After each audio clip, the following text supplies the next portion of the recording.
Hi everyone, welcome to my channel. मैं हूँ शिवानी। आज का वीडियो थोड़ा सा स्पेशल है मेरे लिए। ऐसा समझ लो कि बिल्कुल दिल से बना रही हूँ मैं ये वीडियो। और ऐसे बहुत ही कम वीडियो होते हैं कि मतलब मैं बहुत खुशी खुशी बहुत दिल से एकदम अपना फीलिंग्स के साथ हार्ट की बनाती हूँ। तो this is one of the video. तो रिसेंटली मेरा बर्थडे गया है, अभी 27 जून को मेरा बर्थडे होता है और मैं 34 ईयर्स की हो गई हूँ। थोड़ा सा और वाइजर, थोड़ा सा और समझदार, ऐसा आप कह सकते हैं। और पिछला जो मेरा बर्थडे था उसके बाद में मैंने एक वीडियो बनाया था, life lesson I learned in my life. तो वो वीडियो भी बहुत अच्छा था। उसमें मैंने कुछ कुछ चीज़ें आपको बताई थी कि कुछ ऐसे हार्श ट्रुथ हैं जो मैंने सीखे हैं अपनी लाइफ से। और ये वीडियोस मुझे इसलिए भी बनाना पसंद है कि अ, अगर किसी पर्सन को मेरे एक्सपीरियंस से कुछ समझ मिल जाए और वो गलतियां वो शायद अपनी लाइफ में ना करें या थोड़ा सा सोच विचार लें मेरा वीडियो देख के, तो वही मेरे लिए विन विन सिचुएशन है। तो वो वीडियो आप ज़रूर देखना। और उस वीडियो से लेके आज की वीडियो तक, यानी पिछले 1 साल में मैंने और क्या सीखा अपनी लाइफ में, मैं कितना और समझदार हुई, क्या लेसन मैंने लर्न करे हैं, वो मैं शेयर कर रही हूँ आज की वीडियो में। तो कुल मिला के करीब 8 पॉइंट हैं जो मैंने अभी सोच के लिखे हैं यहाँ पे।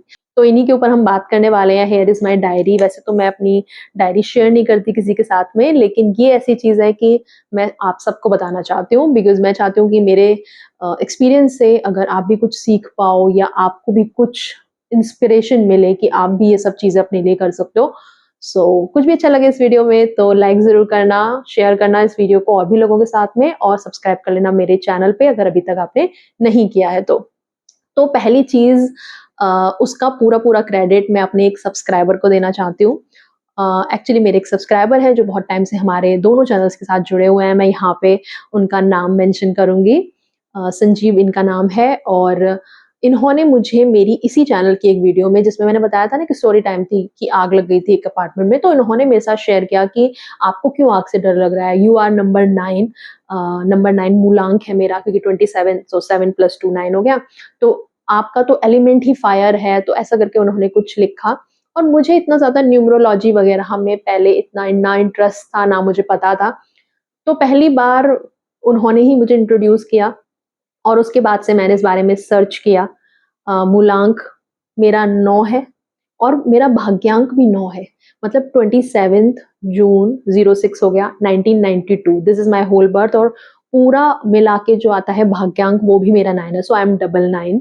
और 9 लोगों की एनर्जीज़ जब आप पढ़ोगे, देखोगे, आप अपना भाग्यांक, अपना मूलांक भी निकाल सकते हो और उसके साथ अपना भी देख सकते हो कि आपका क्या एलिमेंट है, आपका बेसिक नेचर क्या है। और 9 नंबर वालों का जब मैंने पता किया, तो हमारे अंदर हमेशा एक एंग्ज़ायटी सी रहती है, एक एक जल्दबाज़ी सी रहती है, एक फायर एलिमेंट रहता है हमेशा। तो ये सारी चीज़ें मेरे अंदर जब पहले थी ना, तो मैं इनको क्रिटिसाइज़ करती थी अपने में। मैं खुद को ऐसे बोलती थी कि जैसे हम कभी-कभी खुद से बात करते हैं ना, तो मैं सोचती थी कि यार मैं ऐसी क्यों हूँ? मैंने इतना इम्पल्सिवली ये काम क्यों कर दिया? यार मैं थोड़ा सोच लेती। तो इन सब चीज़ों को सोच-सोच के ना मैं खुद को शेम करती थी कि why are you like that? तुम ऐसा क्यों करती हो? ये सब मैं खुद को बोलती थी। लेकिन जब मैंने पता किया कि ये मेरा बेसिक नेचर है और इस बेसिक नेचर को, ये इम्पल्सिवनेस मेरी थोड़ी कम हो जाए, इमोशनली मैं चीज़ें फ़ील करती हूँ ज़्यादा, ज़्यादा मुझे हर्ट फ़ील होता है, खुश भी मैं बहुत जल्दी हो जाती हूँ और एकदम से गुस्सा भी बहुत आ जाता है एकदम से, और शांत भी बहुत जल्दी हो जाता है। तो ये सारी चीज़ें जो मेरा बेसिक नेचर है, और बस इसके साथ मुझे कैसे अपनी लाइफ़ में आगे बढ़ना है, कैसे उसको शेप देना है, वो सीखने की ज़रूरत थी। वहीं मैं क्या कर रही थी कि मैं खुद को इन चीज़ों के लिए शेम करती थी। मैं खुद को ऐसा सोचती थी कि मैं ऐसी क्यों हूँ? मैं इमोशनल बीइंग हूँ, इसके लिए मैं भी खुद को शेम करती थी कि मैं इमोशनल फूल हूँ ये कह के। तो उसमें इतना बड़ा चेंज आया ना मेरे माइंडसेट में, जब मैंने खुद को ट्रूली पहचाना। सो हू एम आई, वो मैंने बहुत अच्छे से खुद को डिस्कवर किया है पिछले कुछ दिनों में। और कैसे अपने नेचर को, इस फायर को, इस एंग्जायटी को, ये जो इम्पल्सिव नेचर है, इसको कैसे कंट्रोल करना है, रीडायरेक्ट करना है, उसके बारे में मैंने बहुत सीखा है। तो थैंक यू सो मच मेरे उन सब्सक्राइबर का, संजीव जी का। और उन्होंने एक शुरुआत करी शायद मेरे अंदर, और बाकी मैंने अपनी एक जर्नी जी कि हू आई एम और कैसे जो मैं हूँ, मेरा बेसिक नेचर है, उसके साथ मुझे आगे बढ़ना है। और इसी से रिलेटेड है पॉइंट नंबर 2 या लेसन नंबर 2 आप बोल सकते हैं कि मेरे अंदर की जो हेवी फीलिंग्स हैं और जो एक एंग्ज़ायटी सी मुझे हो जाती थी, उसको कैसे हैंडल करना है वो मैंने सीखा। पहली बात तो ये कि एक्सेप्टेंस आई मेरे अंदर, जैसे मैंने बोला पहले पॉइंट में भी कि जो मैं खुद को शेम करने लग जाती थी, खुद को ब्लेम करने लग जाती थी, वो चीज़ दूर हुई, एक्सेप्टेंस आई कि अगर मैं ऐसा फ़ील कर रही हूँ सो इट्स ओके फ़ील करना। मैं इमोशनल फूल नहीं हूँ, मेबी मैं इमोशनल हूँ और दूसरे लोगों में उतनी इमोशनल कैपेसिटी नहीं है, तो इसीलिए वो उतना फ़ील नहीं करते हैं, तो ये एक्सेप्टेंस आई मेरे अंदर। इसके अलावा उसको फिर कैसे हैंडल करना है, अ, बहुत सारी चीज़ें मैंने सीखी, जो मेरे इष्ट देव हैं वो हनुमान जी हैं, भगवान शिव हैं। मैं हनुमान चालीसा जब सुनती हूँ, पढ़ती हूँ, हनुमान अष्टक होता है एक, तो वो भी मतलब इतना मैं काम फ़ील करने लग जाती हूँ। सो जब भी मैंने पिछले कुछ टाइम में एंग्ज़ियस फ़ील किया, ये इम्पल्सिवनेस फ़ील करी, मैंने बस हेडफ़ोन लगाए अपने और हनुमान चालीसा पढ़ी एंड आई फेल्ट लाइक जब तक वो खत्म हुआ, बहुत एकदम कामनेस मेरे अंदर। तो मैंने वो सीखा खुद को हैंडल करना, और भी चीज़ें मैंने सीखी, 5, 4, 3, 2, 1 एक टेक्नीक होती है, वो मैंने सीखी। वो उतना वर्क नहीं करती मेरे साथ, स्पिरिचुअल पाथ ज़्यादा वर्क करता है, पर और भी बहुत चीज़ें सीखी मैंने, बहुत चीज़ें सीखी। बहुत चीज़ें मतलब खुद पे अप्लाई करने का ट्राई किया। तो खुद की फीलिंग्स को बेटर कैसे हैंडल करना है, वो मैंने सीखा है। अब आते हैं नेक्स्ट पॉइंट पे, तो खुद की जो गट हेल्थ होती है ना, उसके बारे में मैंने बहुत कुछ सीखा है, समझा है। वैसे तो ये मेरी जर्नी बहुत टाइम से चल रही है वेट लॉस करने की, लेकिन पिछले 6 महीने में मैंने वो चीज़ें करी जो एक्चुअली मेरे लिए वर्क करती हैं, और मैं एक्चुअली अब समझ पा रही हूँ कि क्या मेरे लिए वर्क करता है, क्या नहीं करता है, कैसा मेरा बॉडी रिएक्ट करता है, किस तरीके के फूड के साथ में। तो ये सब मैंने बहुत अच्छे से सीखा, और ये भी आई थिंक हर किसी को अपने बारे में पता होना चाहिए कि किस तरीके के फूड उनको सूट करते हैं, किस तरीके के नहीं करते हैं। ज़रूरी नहीं है कि किसी फूड को खा के आपको एलर्जी ही हो रही हो। अगर आपको हैवीनेस फ़ील होती है, अगर आप लेज़ी फ़ील करते हो या फिर ब्लोटेड फ़ील करते हो, तो वो कहीं न कहीं फूड आपके लिए सूटेबल नहीं है। अपनी बॉडी की ये समझ आई थिंक हर किसी को होनी चाहिए। आपकी बॉडी में किस विटामिन की कमी हो रही है, या क्या आपकी बॉडी में चल रहा है जिसके चलते वो कुछ और साइन आपको दे रही है, इन सब की समझ भी होनी चाहिए। इसके लिए आप अपना हेल्थ चेकअप करा सकते हैं, कुछ भी अगर कमी आती है उससे रिलेटेड डॉक्टर से कंसल्ट कर सकते हैं, ओवरऑल अपनी लाइफ़स्टाइल को बेटर करने पे ध्यान दे सकते हैं। सो ये भी बहुत ज़रूरी है, और आई एम रियली हैप्पी कि अब मैं वो कंसिस्टेंटली कर पा रही हूँ, जो मैं बहुत टाइम से करना चाहती थी। तो ये भी अभी मैं एक सही पाथ पकड़ के चल पा रही हूँ। अब आते हैं नेक्स्ट पॉइंट पे, और ये भी कहीं न कहीं हेल्थ से रिलेटेड है, और वो है कि जब हम एक्सरसाइज़ करते हैं या कोई भी फिज़िकल वर्कआउट करते हैं, तो हम इतना मतलब नहीं ध्यान देते कि हमारी पर्टिकुलर बॉडी के लिए या हमारी एज के लिए, हमारी कंडीशन के लिए क्या हमें करना चाहिए। या तो हम नेट पे रिसर्च करके करते हैं, या खुद से ही दूसरों को देख के, सुन के कर लिया, या दूसरे जो कर रहे हैं वो कर लिया, या कोई ट्रेनर हायर कर लिया, और ट्रेनर भी ऐसा कि वो अपने हिसाब से चीज़ें करा रहा है। तो ये वाली स्ट्रगल भी ना मेरी बहुत टाइम तक रही है। मैंने पहले भी शेयर किया था इस चैनल पे कि मैंने हेल्दीफाई मी जॉइन किया था, और डाइट वगैरह के बारे में सब चीज़ें मैंने वहाँ से सीखी डायटीशियन से, तो वो सब चीज़ तो ठीक चल रही थी। लेकिन वहाँ पे जो मुझे ट्रेनर मिला था और वो जो मुझे एक्सरसाइज़ असाइन करते थे, बिल्कुल भी वो मेरी बॉडी के लिए वर्क नहीं करी। मैंने चेंज भी किया फिर अपना वो जो ट्रेनर है, दूसरे वाले के साथ में और अलग प्रॉब्लम आ रही थी, तो वहाँ पे वर्क नहीं किया। फिर मैंने खुद से चीज़ें ट्राई करी, वो वर्क नहीं किया। अब करते-करते बहुत चीज़ें मैंने डिस्कवर करी अपनी बॉडी के बारे में, जैसे कि मेरा जो वीक पॉइंट है वो है मेरे नीज़ या मेरे लेग्स, और उसके साथ क्या करना है, कैसे मैं थोड़ा-सा भी अगर अपनी कैपेसिटी से 1 पॉइंट एक्स्ट्रा जाके अगर एक्सरसाइज़ कर लूँ जोश-जोश में, तो कैसे मैं 2-3 दिन तक पूरा सोर हो जाती थी मेरे मसल्स, ना मैं चल पा रही हूँ, ना उठ पा रही हूँ, ना बैठ पा रही हूँ, तो कितनी कैपेसिटी तक मुझे करना है। लेग एक्सरसाइज़ेज़ कैसे धीरे-धीरे मुझे इंट्रोड्यूस करनी है। योगा एंड जो स्ट्रेचिंग होता है उसको बहुत ज़्यादा इम्पोर्टेंस देनी है मुझे। प्री वर्कआउट एक्सरसाइजेज इंपॉर्टेंट हैं, पोस्ट वर्कआउट एक्सरसाइज इंपॉर्टेंट है, और बीच में भी जो मैं कर रही हूँ वो बहुत ज़्यादा इंटेंसिटी का मुझे नहीं करना है, डाइट पे ज़्यादा फोकस करना है। फिजिकल वर्कआउट इंपॉर्टेंट है लेकिन मुझे धीरे धीरे आगे बढ़ना है।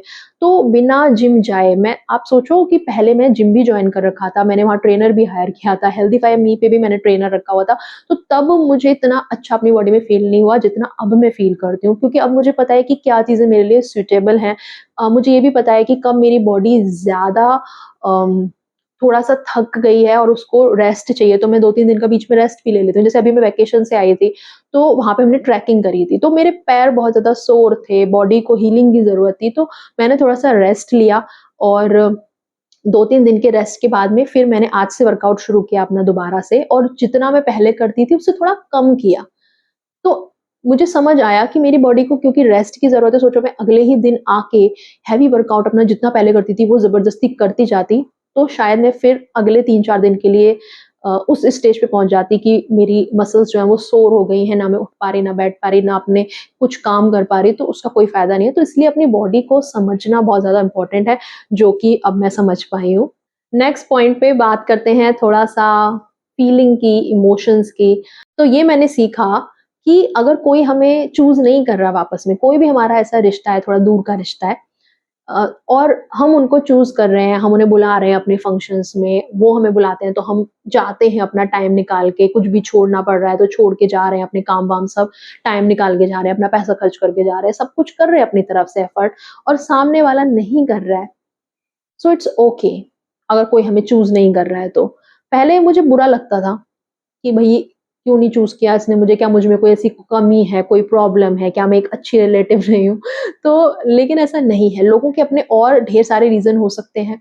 तो मुझे ऐसा लगता है कि हमें उन्हें जज नहीं करना चाहिए। जैसे कि रिसेंटली एक एग्ज़ाम्पल के साथ मैं आपको समझाती हूँ। सो मेरी एक दूर का मतलब रिश्तेदारी में एक शादी हुई, बहुत दूर की भी नहीं थी, बहुत पास की भी नहीं थी, मतलब रिश्तेदारी थी ऐसा समझ लो आप। उसमें एक शादी हुई, और उसमें कई सारी जो बेटियाँ हैं फैमिली की, रिश्तेदारी की, उनको इन्विटेशन नहीं गया, जिसमें से कि एक मैं और मेरी सिस्टर भी थे। सो एक तो ये होता कि हम ऐसे सोच के बैठ जाते कि यार हमें नहीं बुलाया, हमें नहीं बुलाया, हमें क्यों नहीं बुलाया? हम तो हर जगह अच्छे से जाते हैं, अच्छे से मतलब गिफ्ट वगैरह भी करके आते हैं, सगन दे के आते हैं, तो हमें क्यों नहीं बुलाया? हम ऐसा सोचते। लेकिन अब मैं और मेरी सिस्टर इतना इमोशनली ग्रो अप हो चुके हैं कि हम इस बात पे हँस रहे थे कि अच्छी बात है, नहीं बुलाया तो अपना टाइम निकाल के अपन जाते भी, ठीक है? शॉपिंग भी करनी पड़ती, इतना दिमाग भी लगाना पड़ता कि क्या पहनेंगे, क्या करेंगे, क्या नहीं, इतना एफर्ट्स लगता, और जाते तो थोड़ा पैसा भी खर्च होता, और मतलब समझ रहे हो ना आप? तो अच्छी बात है नहीं बुलाया, और मेरी सिस्टर तो इतना फ़नी रिएक्ट करती है ना इन चीज़ों पे, क्योंकि वो शायद मुझसे बड़ी हैं और उनको रिश्तेदारी की, रिश्तों की, दुनियादारी की मुझसे शायद ज़्यादा समझ है, तो इस मामले में वो मेरी थोड़ी-सी गुरु भी है, और वो तो इन चीज़ों को इतना फ़नी एक्सप्लेन करती हैं कि मतलब अगर मुझे थोड़ा-सा 1% बुरा भी लग रहा हो, तो वो उन चीज़ों को न्यूट्रल कर देती हैं। तो यही मेरा अगला पॉइंट भी होने वाला है कि ऐसे लोग जो आपके इमोशनल हेवीनेस को थोड़ा कम कर दें, जो आपको खुश कर दें, जो आपको ऐसी सिचुएशन में कि आप बहुत स्ट्रेस में हो और मतलब किसी बात पे परेशान हो, तो वो कुछ ऐसा पर्सपेक्टिव दे दें आपको कि आप खुश हो जाओ, तो ऐसे लोगों से ज़रूर अपनी दोस्ती, अपनी रिश्तेदारी बनाए रखें और उन लोगों को क्लोज़ रखें अपने। तो मतलब 2 पॉइंटों में हमने डिस्कस किया कि जो जा रहा है उसे जाने दो, इवन कुछ जो टॉक्सिक लोग हैं उनको तो आप खुद से ही छोड़ दो, थोड़ा-सा दूरी बना लो, और जो ऐसे लोग हैं जो आपको हैप्पीनेस देते हैं, आपको पीस देते हैं, आपको स्ट्रेस से बाहर निकालते हैं, आपको थोड़ा डाइवर्ट कर देते हैं आपके माइंड को, उनसे बात करके आपको अच्छा लगता है, तो उन लोगों को थोड़ा पास रखो। और इस पूरी सिचुएशन पे जो मेरी सिस्टर का टेक था वो ये था कि ठीक है ना, मतलब उन्होंने नहीं बुलाया तो कल को हमें भी तो देखना है, हमारे बच्चों की भी तो शादी होनी है, हम भी तो काटेंगे ना कुछ रिश्तेदार, तो ठीक है इन्होंने तो खुद से ही काट दिया, तो हमें एक रीज़न मिल गया कि भाई ठीक है तुमने नहीं बुलाया तो अब आगे से हम भी नहीं बुलाएँगे। और भी उन्होंने चीज़ें ऐड करी, ज़्यादा मैं बोल नहीं सकती ओपन प्लेटफ़ॉर्म पे। तो समझ रहे हो ना कि ऐसे लोगों को पास रखो और खुश रहो अपनी लाइफ में। खुश एनवायरनमेंट में रहोगे तो खुश रहोगे, और टॉक्सिक एनवायरनमेंट में रहोगे तो ना चाहते हुए भी ना वो टॉक्सिसिटी आपको इफ़ेक्ट करेगी ही। अब नेक्स्ट पॉइंट पे बात करते हैं डिटैचमेंट की। ये तो मैंने बात करी, चलो रिश्तेदारी जो थोड़े दूर के लोग हैं। कई बार ऐसा होता है कि जो हमारे बहुत करीब के लोग होते हैं, हमसे बहुत जुड़े हुए, जिनसे हम प्यार करते हैं, जिनसे हम अटैच्ड होते हैं, और कई बार उनसे हमें अलग होना पड़ता है, रीज़न कोई भी हो, एक्स, वाई, ज़ेड कोई भी रीज़न हो। जिसकी वजह से आपको उनसे अलग होना पड़ रहा है। या तो उन्होंने चूज़ किया आपको छोड़ के जाने का, या आपने खुद ने चूज़ किया कि भई ये इंसान या इनके साथ रहने में मुझे टॉक्सिसिटी फ़ील होती है, या ये ठीक नहीं है मेरे लिए, मेरे मेंटल हेल्थ के लिए या मेरे पीस के लिए, मेरे हैप्पीनेस के लिए, तो आप खुद अलग हो रहे हो। लेकिन जब क्योंकि इतना अटैचमेंट होता है या प्यार होता है रिश्ते में, तो कई बार डिटैच होना बहुत मुश्किल होता है। और यही मैंने सीखा कि कोई भी रिश्ता आप मान लो अपनी लाइफ में, ये हर चीज़ पे अप्लाई होगा। चाहे आपका कोई फ्रेंड हो, आपका कोई रिश्तेदार हो, कोई अपना घरवाला हो, कोई आपका लव पार्टनर हो, कि उससे जब आप कोशिश करोगे ना डिटैच होने की, कोई भी रीज़न हो, चाहे उसने डिसाइड किया हो जाने का या आपने किया हो, म्यूचुअल किया हो, तो डिटैचमेंट में ना पहले बहुत दर्द होता है। बहुत दर्द होता है, बहुत ऐसा फ़ील होता है कि नहीं हम वापस चले जाएँ। बहुत ऐसा फ़ील होता है, एंग्ज़ियस फ़ील होता है, या बहुत रोना आता है कभी-कभी, बहुत दुःख फ़ील होता है कि हम क्यों कर रहे हैं, क्यों ऐसी सिचुएशन है, सिचुएशन ठीक क्यों नहीं हो जाती, वो एफ़र्ट क्यों नहीं कर सकता, या वो खुद को बदल क्यों नहीं सकता, या मैं इतना हार्श क्यों हो रहा हूँ इस रिश्ते पे, मैं चीज़ें ठीक कर लूँ क्या? तो बहुत आप एक कन्फ्यूज़न में रहते हो, बहुत आप दुःख में रहते हो। लेकिन धीरे-धीरे, धीरे करके ना, अगर आप खुद की इमोशन सँभालना सीख जाओ और धीरे-धीरे खुद को नॉर्मल करना सीख जाओ, तो मुझे ऐसा लगता है हफ़्ता 10 दिन जो शुरुआत का होगा ना, उसमें खुद को फ़ील होने दो, जितना फ़ील हो रहा है। आपको रोने का मन कर रहा है, रो लो। सिचुएशन को ब्लेम करने का मन हो रहा है, कर लो। दूसरे इंसान को ब्लेम करने का मन हो रहा है, कर लो। अपने आप पे गुस्सा आ रहा है कि मैं क्यों ये सब झेल रहा था, खुद पे गुस्सा निकाल लो। मतलब हफ़्ता 10 दिन थोड़ा हेवी रहने वाला है, लेकिन धीरे-धीरे करके जैसे टाइम पास होगा ना, चीज़ें ठीक होने लग जाएँगी। टाइम ना सब कुछ हील कर देता है। अपनी मेंटल हेल्थ, अपनी हैप्पीनेस, अपने पीस पे फ़ोकस करो ना थोड़ा-सा। थोड़े से अगर सेल्फिश हम हो जाएँ, ये मेरा अगला पॉइंट भी है कि यार हम क्यों खुद को चूज़ नहीं कर सकते? और मेरी तो कंडीशनिंग ही ऐसी हुई है, और आई एम श्योर बहुत सारे लोगों की हुई होगी कि दूसरों के लिए आपको जीना है, हमेशा गिवर बनना है, हमेशा हमको ऐसे चलना है कि कोई हमें कुछ बोल ना पाए, सोसाइटी की नज़रों में एकदम अच्छे बनना है, दूसरों के स्टैंडर्ड्स पे खरे उतरना है, उनको खुश करना है, और वो खुश होते भी नहीं हैं। तो क्यों ना हम खुद को प्रायोरिटाइज़ कर लें भाई, अपनी हैप्पीनेस, अपना पीस, अपनी मेंटल हेल्थ, उसको हम प्रायोरिटाइज़ कर लें ना। अगर हम खुद को ही प्रायोरिटाइज़ नहीं कर सकते, खुद का ख़्याल नहीं रख सकते, तो बाकी हम औरों का कैसे रखेंगे, अपने फैमिली मेंबर्स का, अपने अपनों का। तो ये बात भी ना मैंने बहुत अच्छे से अब समझ लिया है, और दुनिया में कोई नहीं है कि जो मुझे आके बोल दे कि भाई तू अपने लिए ये मत कर। हालाँकि कुछ चीज़ों में सोचना पड़ता है, जैसे कि शॉपिंग-वॉपिंग थोड़ी ज़्यादा अगर हो जाए इम्पल्सिवली, इम्पल्स नेचर है ना मेरा, तो उस पे थोड़ा सोचना पड़ता है, फाइनेंस थोड़ा मैनेज करना पड़ता है। वो बात नहीं कर रही हूँ मैं, लेकिन मैं फीलिंग्स की बात कर रही हूँ। मैं जैसे होता है ना कि खुद को एकदम बिछा ही दो दूसरों के लिए, बिल्कुल डोर मैट बन जाओ, वो वाला नहीं करना भाई, नहीं करना। खुद को प्रायोरिटाइज़ थोड़ा करना है। और जो भी ऐसे लोग हैं ना, जो हमें ऐसा नहीं करने दे रहे हैं, जो हमारी लाइफ़ को लिविंग हेल बना रहे हैं, ज़बरदस्ती की हमें स्ट्रेस दे रहे हैं, ज़बरदस्ती की हमारी खुशियों में आग लगा रहे हैं, हमें खुश नहीं देख पा रहे, हमसे जेलस हैं या हमें कंपेयर करते रहते हैं, तो भाई ऐसे लोगों को ना थोड़ा दूर रखो, या जा रहे हैं तो जाने दो। कभी-कभी ना लोगों का जाना एक ब्लेसिंग होता है हमारे लिए, वो हमें बाद में समझ आता है कि यार उस समय हमें बुरा लग रहा था, उस समय हेवी फ़ील हो रहा था, लेकिन ऊपर वाले की, भगवान की या यूनिवर्स की ये ब्लेसिंग थी हमारे ऊपर कि जिन रिश्तों को हम खुद नहीं काट पा रहे थे, एक ऐसी सिचुएशन बन गई कि जिसके चलते वो रिश्ते खत्म हो गए, या थोड़ी-सी दूरियाँ आ गई उनमें, और एट द एंड आगे चल के आपको पता चला कि अच्छा ही हुआ जो हुआ था। अभी जो मेरी लाइफ़ है वो फार बेटर है पहले से। सो ये वाली पॉज़िटिविटी आई थिंक मुझ में आई है, and I am really appreciating it. जो भी भई मेरे इष्ट देव हैं, मेरे भगवान हैं, यूनिवर्स है जो मेरे लिए प्ले करती हैं चीज़ें, उनका मैं रियली, रियली थैंकफुल अब फ़ील करती हूँ। शुरू-शुरू में चीज़ें इतनी हेवी लगती थी, जब आपको ऐसा लगता था कि लोग मुझे नहीं चूज़ कर रहे, या मैं लोगों के लिए इतना कर रही हूँ, कोई मेरे लिए नहीं कर रहा, इतने लोगों की एक्सपेक्टेशन मुझसे ही क्यों है? ये सब इतना इतना नेगेटिविटी थी ना, वो अब उतना ही ज़्यादा ना अब एनलाइटमेंट की तरफ मैं हो गई हूँ। और अगर ऐसे वीडियोज़ आपको और चाहिए ना, जो आपको भी थोड़ा-सा सिखा पाऊँ मैं कि कैसे कैसे ये पॉजिटिविटी, ये पीस लाएँ अपनी लाइफ में। क्योंकि अब आप देखोगे ना कि मेरी एनर्जी बहुत डिफरेंट आपको फ़ील होती होगी, क्योंकि पता चल जाता है ना जब हम किसी से बात करते हैं, तो जो एनर्जी अभी आप फ़ील कर रहे होंगे, तो वो भी आपको भी पता चल रहा होगा कि मैं अभी ज़्यादा पीस में दिखती हूँ, हैप्पी दिखती हूँ।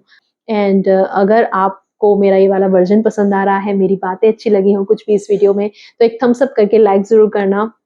बने रहो मेरे चैनल पे ऐसे ही, और अगर आप लोग पसंद करोगे तो मे बी हम ऐसी वीडियोस और बनाया करेंगे, और लाइफ लेसन्स मैं आपके साथ शेयर कर सकती हूँ, या कुछ भी ऐसा कि जो मैं फ़ील करती हूँ, बिकॉज़ मैं फ़ील बहुत करती हूँ। अगेन मूलांक 9 एनर्जी इतना ज़्यादा, मतलब मैं फ़ील करती हूँ चीज़ों को, चाहे वो हैप्पीनेस हो, चाहे सैडनेस हो, पर अभी पॉज़िटिविटी के साथ कर रही हूँ मैं जो भी कर रही हूँ। सो बने रहो मेरे चैनल पे ऐसे ही, and lots of love, positivity, happiness, peace from me to you. अभी के लिए इतना ही, बाय, टेक केयर।